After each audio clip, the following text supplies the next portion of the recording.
So this is going to be my second production for my channel. I'm more of a tell-all insight to places, positions that I hold, and where I stand in the social and political landscape. So, I mean, might as well just rip the band-aids off, Like I said, I know with this because everything is so polarized. It doesn't matter what you say. It doesn't matter where you exist in any political arena. You're going to step on someone's toes. You're going to piss people off. People are going to get upset, whether they're your friends, family, or even ones on the same side of the aisle. Like I said in the first video, I don't adhere to left or right. Primarily, I'm independent because I feel that is the best position to be the most objective. So it aligns with how I think and how I govern myself in my life. I try to find that happy middle ground, and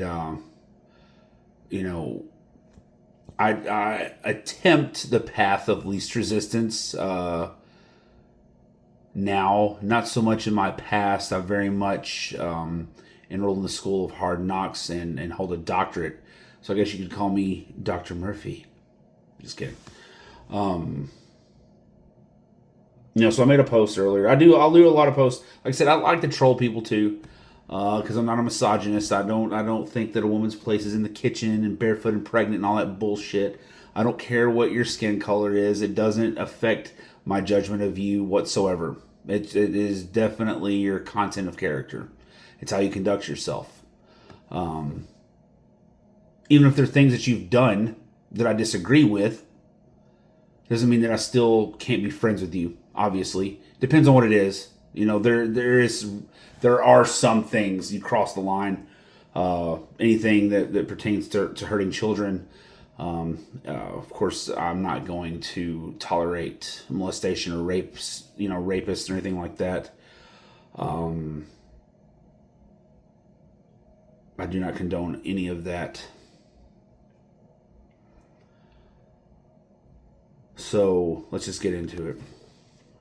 I made a post earlier on Facebook talking about, because I give credit where credit is due.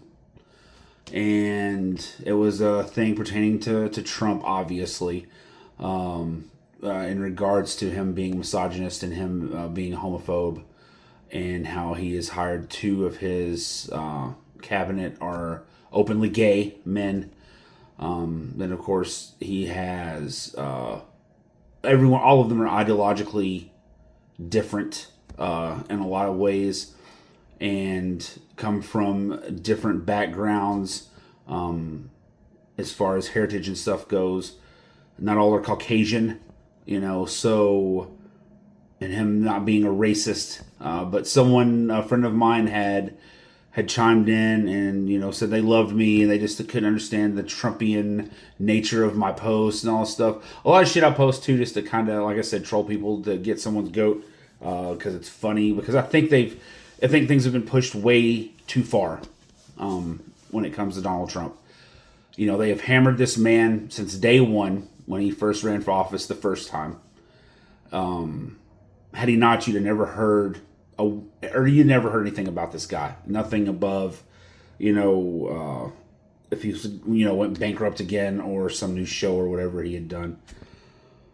But they went after him, and they really did this time around to keep him from becoming president, which is part of the reason why they failed. A lot of the people in this nation love an underdog. And when you tout oppression this, oppression that, and you make someone look like a victim, which is what they did to Donald Trump, with the political persecution, and the lawfare and all that stuff. you really start to pull at people's heartstrings. But anyways, I digress. I shared a thing talking about how he isn't a racist and he isn't misogynist because of his cabinet, because of the diversity of his cabinet. And a friend of mine that I've known for years decided to chime in and make a statement, which I absolutely appreciate and respect. I don't care if your views are different. I don't care if you disagree with some things that I say or that I do. I mean, it doesn't make me love you any less. The base definition of love is genuine care and concern for another. That's pretty easy to do. That's pretty easy to accomplish with people you don't even know. I love lots of people I don't know because I love to see people do good. I love to see people achieve their dreams, achieve their goals, put in the work. And even if they get help along the way, that I don't care. I don't begrudge them that. I don't get pissed off because someone got a leg up from someone else, or I don't look at the world as it owes me anything. So it's another mentality that has been adopted by a lot of people. Preferential treatment, which I don't agree with. I don't care what you are, who you are, where you come from. If you want more, you do more. If you want better, you do better. That's how I was raised. That's what I firmly believe. I work anywhere from 70. Right now, I'm trying to hit the 90 plus hour mark again because I need to come up out of this financial hole that I'm in due to the holidays. So that is an easy solution. That's an easy equation, and the solution is I work more. It sucks. I hate being away from my home and my family that much. It leaves me no time for anything else other than to exist in hotel rooms a lot of the weeks. Now, there's a lot of runs that I can do, come back to the house, but there's still 16, 17, 18-hour days. But anyways, once again, I digress, and I apologize for that. ADHD at its finest, and I am diagnosed with that. I have since I was 12. But anyways, I did not vote for Donald Trump.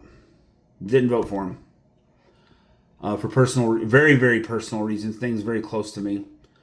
I'm trying to be careful with what I say because I've been asked to not go too deep as far as someone is concerned. But,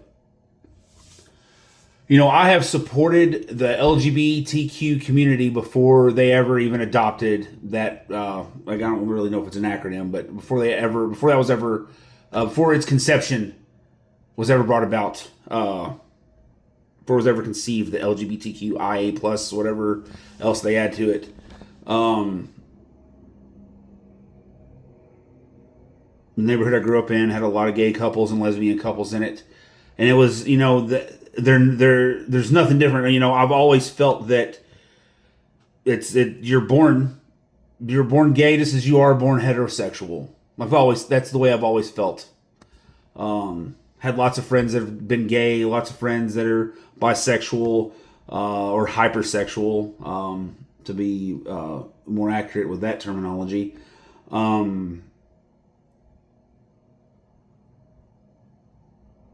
A few people that were trans, and I didn't look at them any differently.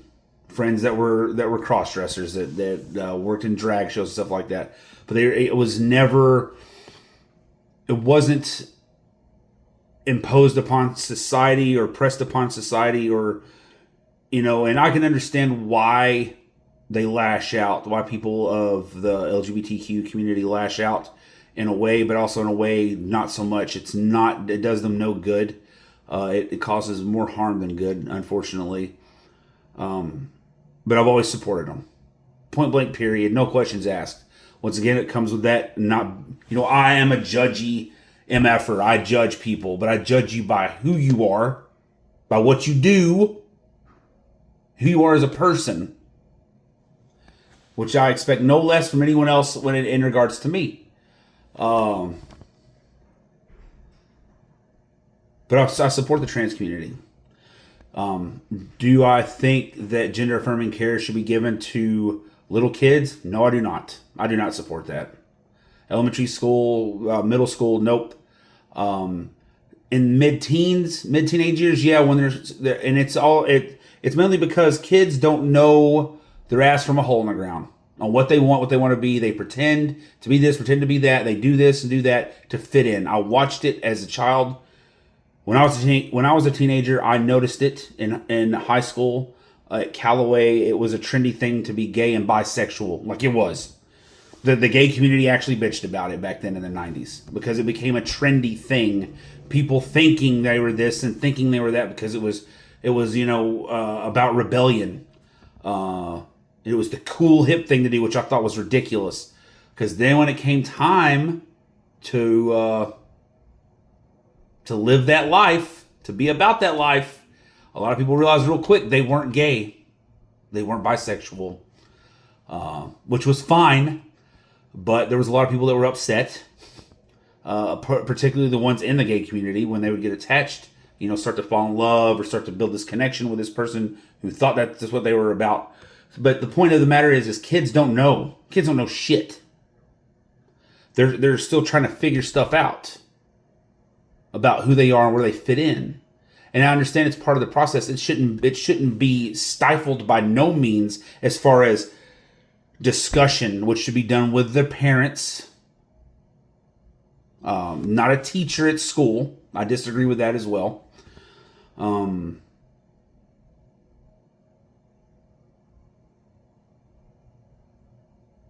Like I said, I have a very personal tie to the trans community. So I've gotten to see that progress up close. I've gotten to see someone working through that and figuring that out about themselves to see how it actually works.